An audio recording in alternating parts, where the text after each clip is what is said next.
be working with Castor around the round pen with the surcingle and the pad, and I want to pull it off and teach him that when he starts to feel that pad slide or fall off, then he's supposed to stop. So that's kind of the overall goal here, and he's already used to having the pad on and the surcingle on like you've seen before, even in this different location because he's in my arena now. So I'm gonna put the pad on and I'll click and reward, and then I'll kind of just throw the surcingle on. So I'm not tightening it, I want to kind of use it to pull it off. So it's just gonna be on here. So I'll let him hang out there and refill real quick. Get my target. He's doing great at staying and waiting for me. Ask him to walk on.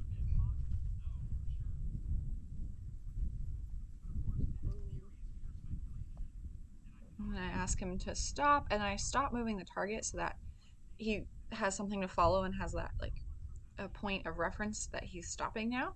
And then I give him the voice cue of whoa first, and then I kind of show him the target so that he'll start stopping on whoa, and he's getting a lot better at that. And then he has a tendency to want to walk off and go forward. So I want to make sure that he's balanced in his behaviors and he wants to stand still. So right there a little bit earlier, I clicked him for standing still. And then I'll ask him to stop or to go forward and then stop again. So I'm just kind of going around with the surcingle on and just letting the girth kind of hang and make some noise and work on that a little bit. Like there, he walked forward a step.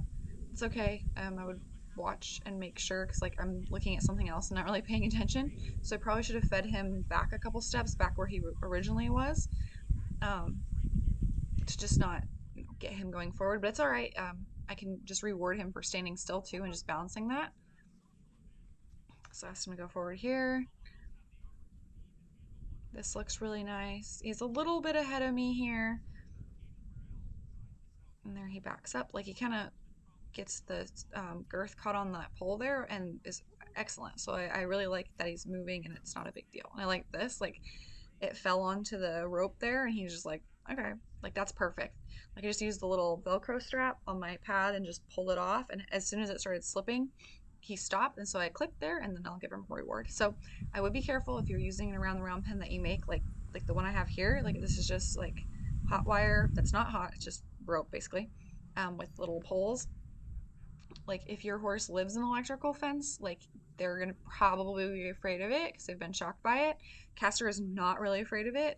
Atlas and Rhett were, so I did end up getting a different around the round pen just because there's no difference between the two, so they're very wary of it. Maybe a different color of rope would help, but I ended up just putting PVC around the rope, and then it doesn't move very much, and they're like, okay, well this is different, so it's not a big deal. So I would just be careful of that because it is hard, like especially doing this exercise where I'm pulling it off, where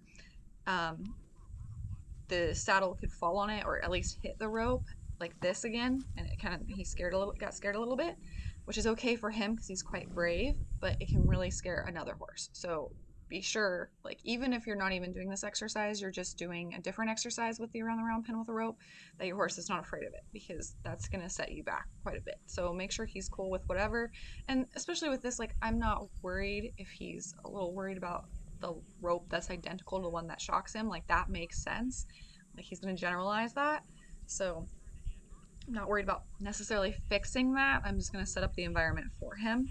So that's my little spiel about that. I did change that for the other horses. So I asked him to trot. That looked really good.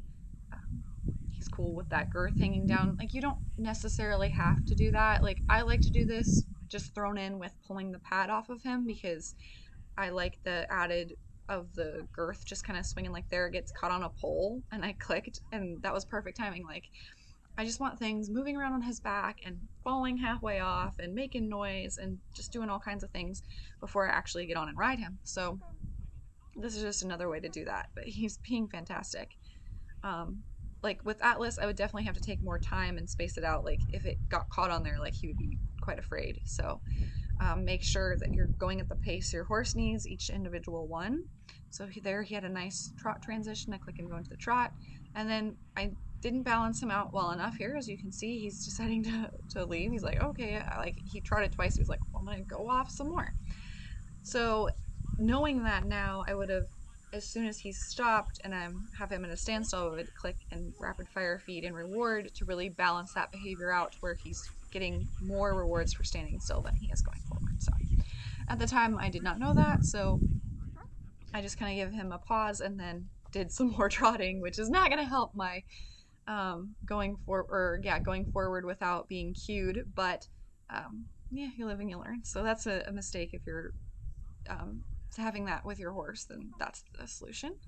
So I ask him to walk on again. Kind of surcingle is a little different. It's like off to one side, starts to come off. He stops, makes the ropes swing around. He's being fantastic, but he's just a superstar at this. So give him 2 little handfuls there. He's being great. I'm gonna go fill up.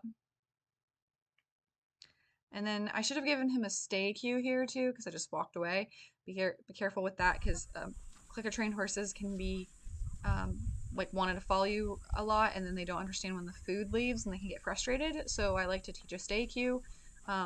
Now it's super helpful. At the time I was like, I don't understand why he's so frustrated. It's because he doesn't understand, like, the food's leaving, he doesn't know why. So teaching a stay cue, then they know, okay, if I stay here I will get food when you come back. So he did well with that, but I would definitely teach a stay cue. Use the stay cue here, like I could have given him the stay cue and then went to go get more food. So we're gonna go the other way. He's getting a little bit ahead of me, so I should have fed a little bit more for the position that I want. So like here, I end up doing that, and I keep walking ahead, and he's staying in that halt, and then I end up here. But I could have moved my target back so that he would have been in the place that I want. And it's not necessarily him being bad. It's because I've been mixing between actually leading him around and then lunging position and doing some groundwork in hand where I'm at his shoulder. So he's not being bad. He's just kind of like, I'm not really sure like where I'm supposed to be.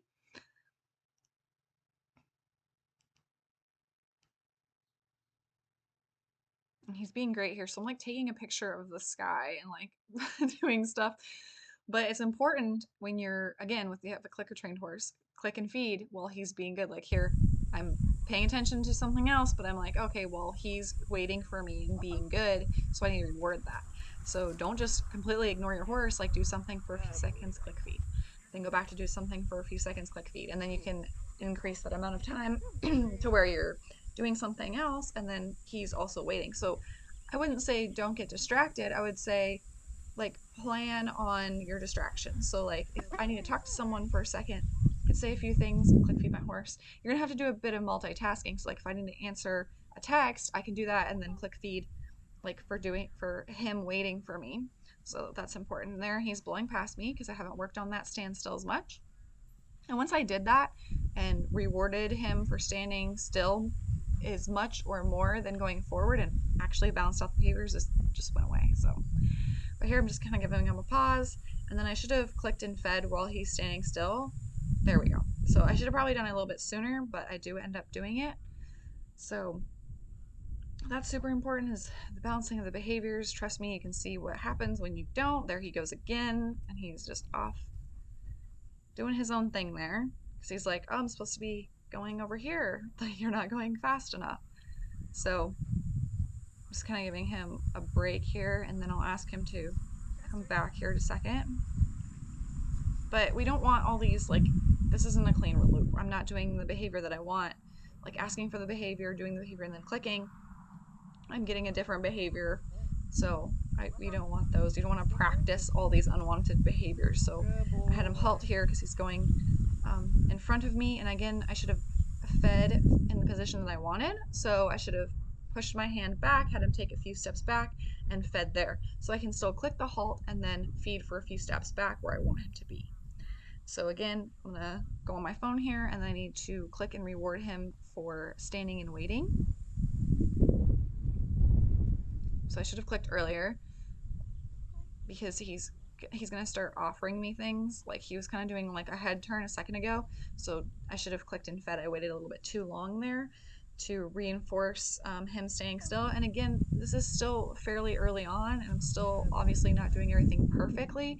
So you can stretch out the time that you're doing stuff with. So like if you need to take a phone call and it's like 5 minutes, like eventually you can build up your duration to where you can do those things. I just didn't teach him properly. So, and again, back to the actual task that we're doing, he's actually very good at. And as soon as that pad starts to slip down, he's being fantastic.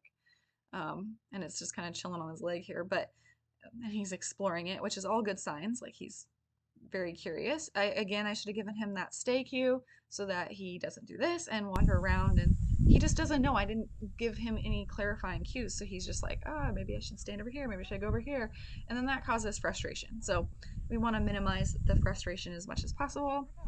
So I'll grab my stuff. Be careful if your horse is worried about these things. Maybe work on like having the horse step on the pad or pick up the surcingle in their mouth, and that helps with a lot of fear. So, but be careful if your stuff does fall down there that you don't actually get stepped on or the horse is scared and jumps away or kicks out. But Castor is totally cool with all those things already. So definitely be careful with that. So he's standing nicely as I tack him up, kind of. So reward for that.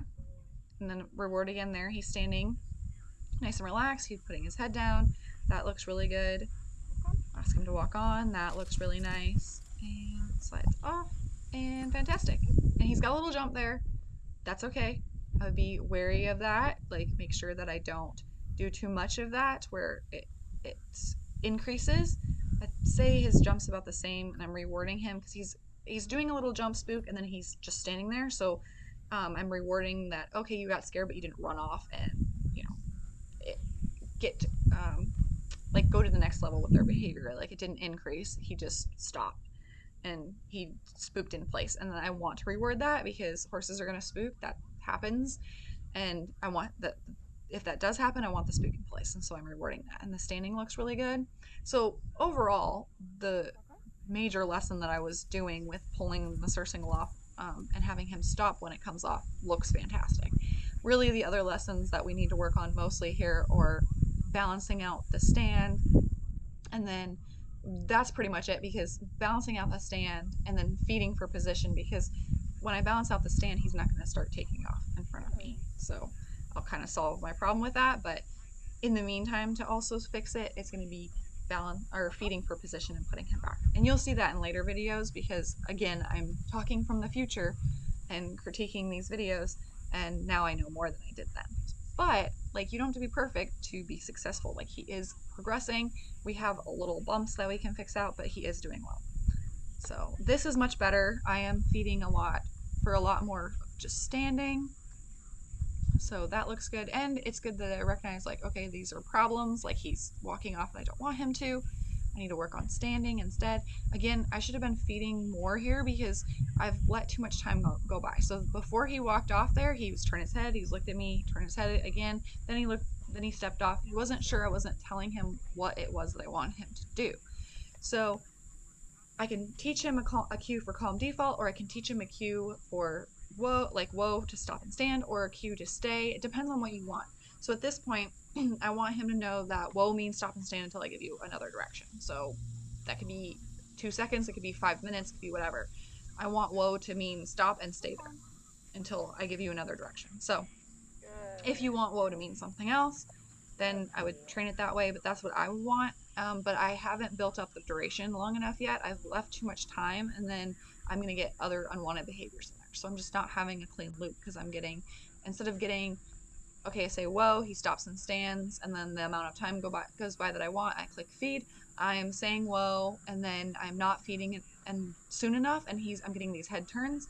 And then when those head turns don't work, because he's saying, oh, how do I get the food? How do I get the food? And then he starts to leave, and then I put him back. And so I'm getting the head turns, and the walking off is all this junk behavior in my loop. Like again, I didn't feed soon enough, so he's walking off. So he's just being like, how do I get the reinforcement? Should I look at you? Should I look at you? He usually does 2 head turns when he walks off.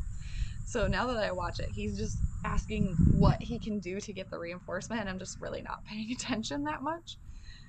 And again, I mean, everyone is new to something in the beginning. Like, clicker training was new to me, Mustangs are new to me. I don't necessarily recommend that, but we did figure it out. So if you have like rough patches or like things you're trying to figure out, like, you can still train them and fix them. Like, that's one of the greatest things about clicker training, is like, it's pretty easy to fix things because your horse isn't terrified or having this huge negative association with things. So that is a big positive.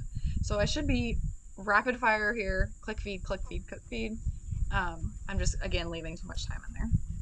He's doing better right there. Like he was like more in position. Like his much more of his neck was behind my shoulder than was in front of it. And he is very good when I ask for whoa that I can keep walking and he stays standing still. So that's excellent. I'm also working with my new GoPro, so that's why it's sliding and sometimes I'm out of frame. I'm working on figuring out how to edit it. But um, overall, like we're doing good. We're making some progress. So we have a couple things to tweak, but he's looking decent. So yeah, looks pretty good.